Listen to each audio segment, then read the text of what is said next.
ഒന്ന് മിണ്ടാണ്ടിരുന്ന അവിടുന്ന് അങ്ങനെയൊന്നും ഉണ്ടാവില്ല. പിന്നെ പണ്ടത്തെ പിള്ളേരല്ലേ, ഒന്ന് പോയ അവിടുന്ന് ഒരു തേങ്ങ ഉണ്ടാവാൻ പോണില്ല. അടിച്ചു പൊളിക്കും ഞങ്ങള് അല്ലെ എന്നൊക്കെ ചലഞ്ചിങ് വേർഡ്സ് ഒക്കെ ഇട്ട് ഇന്ന് ഞങ്ങൾ എങ്ങോട്ടാ പോണെന്നറിയോ? വേറെ എങ്ങോട്ടല്ല, ഒരു സിനിമ കാണാൻ. അവിടെ ആടുജീവിതല്ലേ, ആടുജീവിതം. അതും നമ്മുടെ ഒരു സ്പെഷ്യൽ ഗസ്റ്റിനെ കൊണ്ടാണ് ഞങ്ങൾ പോകുന്നത്. കുഞ്ഞാപ്പൂന്റെ ഒരു ഫസ്റ്റ് എക്സ്പീരിയൻസ് എങ്ങനെയാന്ന് നമുക്ക് കണ്ടറിയാം.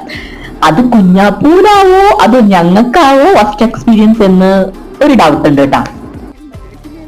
പക്ഷെ അവിടെ എത്തിയപ്പോ എനിക്ക് തോന്നി കാരണന്മാരൊക്കെ പറയണത് ചിലതൊക്കെ ഒന്ന് അനുസരിക്കാമായിരുന്നു അല്ലേ. എന്താന്ന് വെച്ചാലേ അവിടെ എത്തിയിട്ട് സീൻ കോൺട്രിയായി. എന്താണ് അവിടെ എത്തിയിട്ടുള്ള സീൻ എന്ന് അടുത്ത പാർട്ടിൽ ഞാൻ പറയാട്ടോ. Okay, by.